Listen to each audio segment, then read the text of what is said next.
Bonjour tout le monde, j'espère que vous allez bien. On se retrouve aujourd'hui dans cette nouvelle vidéo avec la vidéo que vous m'avez plus demandé, la vidéo sur la classe flexible.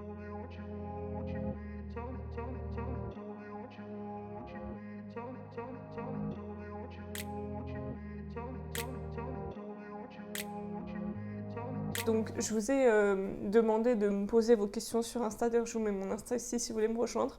Donc je vais me servir de vos questions, enfin je me suis servi pardon de vos questions pour faire un plan. Et puis on va finalement avancer dans le plan pour pas partir dans tous les sens parce que je pourrais parler de la classe flexible pendant 2 heures mais c'est pas le but. Alors dans le petit 1, la classe flexible qu'est-ce que c'est ? J'entends très souvent parler, plus ou moins en tort, de la classe flexible comme étant une classe où l'élève choisit sa place pour travailler. Ce qui est le cas, l'élève choisit son assise pour travailler. Mais selon moi, c'est très réducteur que de le réduire à ça, tout simplement. On voit plein de belles classes sur Instagram avec plein d'assises différentes, etc. Mais pour moi, c'est aussi une autre façon d'aborder la pédagogie, de se mettre un peu plus au service des élèves, de se mettre beaucoup plus en retrait, on va dire, et de les laisser faire, de les laisser être acteurs de leurs apprentissages, etc. Et voilà, je trouve ça un peu réducteur, le fait de juste changer d'assise. Pour moi, une classe où l'enfant se place où il veut, mais où rien ne change, enfin on va dire une classe ordinaire, mais où l'enfant s'assoit où il veut, n'est pas considérée comme une classe flexible. Pour moi, la classe flexible, et comment moi je l'entends, c'est bien l'enseignant au service des élèves. Et c'est comme ça en fait que je fonctionne dans ma classe, c'est-à-dire que oui, mes élèves choisissent leur place et encore pas toujours, et puis voilà, j'ai quand même un droit de regard dessus. En général, ça se passe bien. Mais ça ne s'arrête pas qu'à ça. On fait de la pédagogie par projet, on travaille par atelier, on travaille en groupe de niveaux. Comme vous le savez, moi j'ai 3 niveaux et à l'intérieur de mes 3 niveaux, j'ai encore beaucoup de niveaux. Donc pour m'adapter à chacun, en fait, tout simplement, c'était la solution la plus pratique étant donné que je fonctionne moins souvent en classe entière. Je ne vais pas dire que je ne fonctionne pas dans les matières comme géographie, anglais, etc. Je suis en classe entière, mais tout ce qui est français maths, déjà de base, je ne fonctionne pas en classe entière, chacun avance à son rythme. Selon moi, tant qu'un enfant travaille, s'il a envie de travailler par terre, s'il a envie de travailler sur la table, s'il a envie de travailler je ne sais où, du moment qu'il bosse, je m'en contrefiche de savoir où est-ce qu'il se met. Mais c'est mon point de vue à moi et je sais que ça peut déranger, etc. On doit faire déjà un travail sur nous-mêmes et nos méthodes de travail avant d'arriver sur de l'achat de matériel parce que c'est en général ce qui peut coincer un peu plus. Au niveau de mes débuts, donc ça répond à la question comment se lancer, par quoi commencer, etc. Quand j'étais donc PES ou EFS chez nous, donc en CM1, je travaillais un petit peu par atelier, c'est-à-dire que je commençais un petit peu, vraiment de temps en temps, après préparer 2 ou 3 ateliers, quand ils avaient terminé, ils allaient chercher des ateliers, etc. Et donc, dans ces ateliers, donc style carte à pince, des choses comme ça, ils avaient le choix d'aller se mettre où ils voulaient dans la classe pour faire l'atelier. Le souci étant que du coup, je partageais la classe. Je pouvais bouger la classe, mais il fallait que je la remette comme ça, donc c'était, voilà, pour 2 jours, c'était pas ouf. Donc, ils étaient quand même limités, donc il y en a qui finissaient quand même par terre, mais en général, ils finissaient sur une table ou une chaise. Mais j'ai remarqué aussi qu'au fond de la classe, j'avais toutes des tables avec du matériel, ils aimaient bien se mettre dessus. Et donc, c'est comme ça que j'ai commencé à travailler par atelier, à me dire, ben voilà, tel élève, entre guillemets, n'a pas la capacité de suivre l'exercice que je vais prévoir. Eh bien, pour lui, et c'était d'abord pour les élèves dyslexiques, dysorthographiques que j'avais, eh bien, on va travailler sur atelier, on va travailler par manipulation. C'est comme ça que, voilà, je me suis un petit peu posé des questions. J'avais aussi donc des élèves qui étaient avec des troubles de l'attention, soit avec, soit sans hyperactivité. Et je me suis dit que c'était compliqué pour un enfant de rester assis sans rien faire, sans bouger, sans machin. On a essayé plein de choses, on a essayé des fidgets, on a essayé des petits élastiques de table, des choses comme ça. C'est comme ça que petit à petit c'est né, en fait, tout simplement. J'essaie de trouver la meilleure technique pour que mes élèves se sentent bien, pour que moi aussi ça me plaise un petit peu, parce que c'est vrai que l'enseignement en mode je suis au tableau avec le bureau à côté, enfin la classe c'était vraiment comme ça, le bureau, le tableau et puis tous les élèves en face en mode genre blablabla je parle et eux ils écoutent, c'est pas trop quelque chose qui me correspondait, donc j'ai commencé un petit peu comme ça. Et à la fin de chaque période, comme j'avais un peu plus d'ateliers, je prévoyais des créneaux d'ateliers. mais je vous renvoie à la vidéo, je crois qu'elle est là. Donc ça c'est pour mes débuts. Quand je suis passée T1, dans une classe à 3 niveaux, donc je suis montée à 31 élèves, donc c'était très compliqué, c'était blindé, clairement il y avait des tables et des chaises de partout, parce que la salle n'est pas très très grande. C'était blindé, mais je n'avais pas de place attitrée. C'est là où j'ai commencé en fait finalement à les laisser un peu plus libres. Ils n'avaient pas de place attitrée du moment qu'ils travaillaient, mais j'avais toujours du coup des places de CE2, des places de CM1 et des places de CM2. Mais à l'intérieur de ces places-là, ils se mettaient un petit peu où ils voulaient. J'ai aussi prévu donc du coup cette fois-ci des créneaux d'atelier puisque j'étais libre de mon emploi du temps complet. On s'est investir dans quelques matériels, donc des poufs, je vous mettrai des photos que j'ai récupérées de l'école. Un tapis voilà, que j'avais mis au sol avec quelques petits coussins pour qu'ils puissent se poser pour des ateliers. Long de sport en fait qui me servait de chaise de bureau. Et puis on a commencé à tourner un petit peu comme ça avec les créneaux d'atelier. J'ai eu du coup la visite de ma conseillère pédagogique.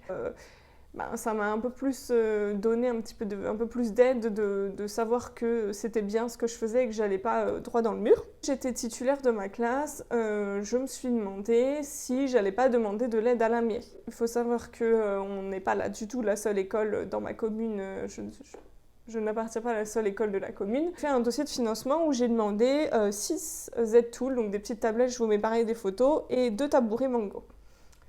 Évidemment, on ne savait pas trop ce que c'était qu'une classe flexible, donc il a fallu que je fasse un dossier en montrant des photos, en m'appuyant sur des écrits de Piaget, de la zone proximale de développement, enfin tous les petits blabla comme ça. Ils ont finalement accepté, ça m'a permis de pouvoir virer 6 tables et 6 chaises, puis les tabourets qui servaient de temps en temps, ils les prenaient pour en fait échanger s'il y avait besoin d'un peu plus se concentrer, que l'enfant se sentait un peu mieux sur le tabouret plutôt que sur une chaise, on échangeait comme ça. Ensuite, en fin de T1, du coup, je me suis servi de l'argent qui me restait de la coopérative pour acheter des ballons. Donc j'ai acheté 5 gros ballons qui viennent d'Action, tout simplement à 4 ou 5 euros. Nouveaux tapis et les nouveaux coussins. Voilà, des trucs vraiment tout simples que je récupérais d'Action, Nose. J'ai fini l'année globalement comme ça. En T2, du coup, j'avais moins d'élèves, donc c'est cette année. J'étais à 24 élèves, donc déjà, on retire déjà beaucoup de tables, beaucoup de chaises, et j'ai changé ma disposition puisque je ne voulais plus séparer CM1 et CM2.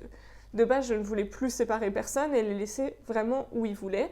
Mais je me suis encore une fois rendu compte que mes nouveaux CE2 étaient complètement paumés, honnêtement. Ils étaient qu'en double niveau avant. Ils étaient complètement perdus, donc je les ai mis au fond de la classe, espèce de L, vraiment recentrés sur leur tableau. Et pour l'instant, voilà, ça leur correspond comme ça. C'est pas spécialement ce que moi j'avais dans l'idée, mais je m'adapte à eux. Par contre, CM1, CM2, c'est plus différentiel, ça soit toujours où ils veulent, et donc du coup avec les 6 tables et 6 chaises en moins, ça fait quand même beaucoup plus de place. J'ai enlevé mon bureau, j'ai une grande table que j'ai peint en noir pour qu'on puisse écrire au Woody dessus, et donc on a acheté 2 tabourets chez Ikea. Rajoutez pas de meubles supplémentaires, mais ça permettait de proposer des assises supplémentaires. J'ai également acheté chez Ikea un tapis épais, pareil, qui se replie, qui est vraiment très bien, parce que du coup, une fois que les gamins sont autonomes, voilà, ils sortent le tapis pour faire un atelier, pour lire, pour je ne sais quoi. On replie, on range, ça prend pas de place. J'ai investi dans des élastiques de table, pareil, je vous mets aussi une vidéo où là les enfants posent en fait leurs pieds sur les élastiques et peuvent gigoter des jambes pour pouvoir se canaliser. Ça fonctionne hyper bien, c'est des élastiques que j'ai trouvé chez Action pour 3 € pièce. En fait, sur le long terme, j'ai pu amasser quelques petites choses comme ça. Et puis j'ai refait la demande donc cette année pour un dossier de financement. J'étais pas spécialement, j'avais peur de paraître trop gourmande, de pas privilégier les autres écoles, etc. Et je me suis dit que c'était dommage de me restreindre pour d'autres écoles qui, au cas où, n'en feraient pas la demande. Donc j'ai refait la demande pour avoir 3 tables flexibles. Donc pareil, je vous mets des captures d'écran, mais c'est des tables qui se replient et qui sont à roulettes et qui se bougent. Donc je vais pouvoir faire un arc en fait pour l'année prochaine, parce que je pense déjà à mon plan de classe. Il faut savoir que mon plan de classe change pratiquement à chaque vacances. Je suis très contente et très reconnaissante que la mairie me suive dans ce projet. Pour se lancer en flexible, il faut revoir sa pédagogie et puis en fait, il faut faire des essais, des erreurs, de l'ajustement. Parfois, je laissais les ballons et puis parfois, la classe, elle partait en cacahuète. Donc, je rangeais les ballons et on ressortait des chaises, tout simplement. Parce que, il faut quand même que les enfants comprennent que c'est pas un jeu. Mais arrivé plusieurs fois de faire des retours arrière, étant toujours responsable de leurs actes, c'est-à-dire, vous n'avez pas eu le bon comportement par rapport à l'utilisation du matériel, donc je retire le matériel.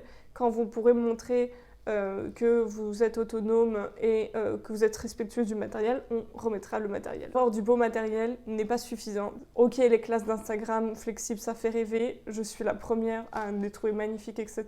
On peut s'en inspirer, mais voilà, sachez que si on n'a pas trop de matériel, on peut récupérer des tables, on peut récupérer des chaises. Moi, j'ai fait beaucoup de récupération. Sur l'application Give, j'ai récupéré des bibliothèques, j'ai récupéré des assises, j'ai récupéré des tapis, j'ai récupéré des poufs. Aussi de l'investissement personnel, mais parce que moi, je le veux, mais sinon vous pouvez utiliser la coopérative, peut-être faire des projets avec les enfants chez Noël et puis voilà l'argent récolté en supplément, ça a servi pour acheter du matériel. Et donc la troisième étape, c'est les résultats, parce que question très légitime, est-ce que j'ai vu des résultats sur les enfants? Donc la réponse c'est totalement oui, et ça c'est pour être très honnête avec vous. Depuis le début, en fait, tout simplement, sur mon année de PES, j'ai vu des résultats sur, comme je vous disais, les enfants dyslexiques, dysorthographiques. En T1, j'ai vu aussi de gros résultats. Je vous le disais, comme je m'adapte à l'enfant, je m'adapte à son niveau, même s'il n'est pas au niveau des autres, il n'est pas en échec. Vraiment des enfants en très grande difficulté, des enfants à peine lecteurs, des enfants qui sont encore centaines, dizaines, donc forcément des CM1 qui me feraient des multiplications avec des nombres décimaux parce que j'ai de très bons CM1, j'ai d'autres CM1 où il faut encore que je refasse 42 plus 31. Mais de moins tourner partout et de les rendre beaucoup plus autonomes. Ils sont responsables de leur matériel, soit ils travaillent sur feuille de travail comme je donne, soit c'est en atelier, mais voilà, on utilise des méthodes qui font en sorte comme les réussir en grammaire, etc. Toujours répétitifs, donc ils n'ont pas spécialement besoin de moi pour travailler derrière.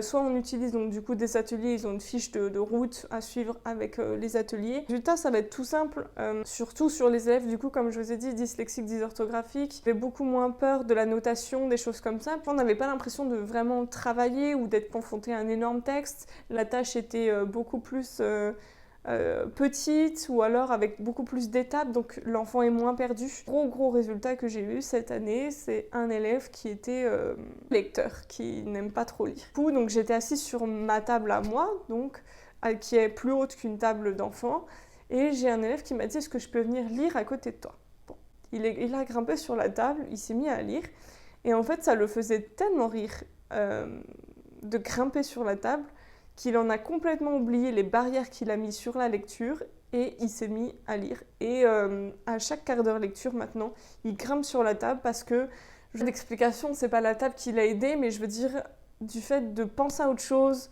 de se dire « Ah, c'est rigolo, je suis sur une table, ça change, etc. » Et bien, paf, ça a déconstruit des choses et du coup, il se met plus de barrière pour lire.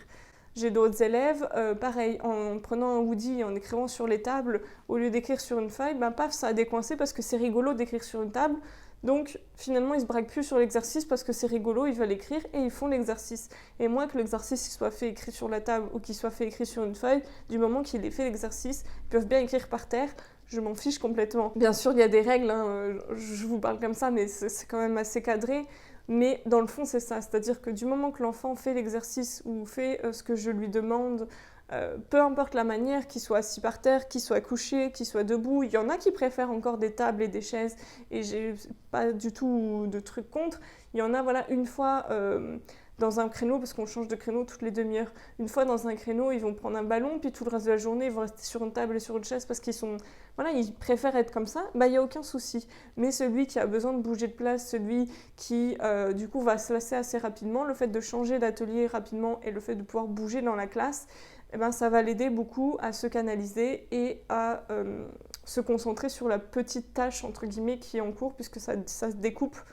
Ça découpe la matinée avant une récréation ou avant une sortie. La vidéo est très longue, je vois plus de 22 minutes. J'ai vraiment essayé de faire au plus court, au plus concis.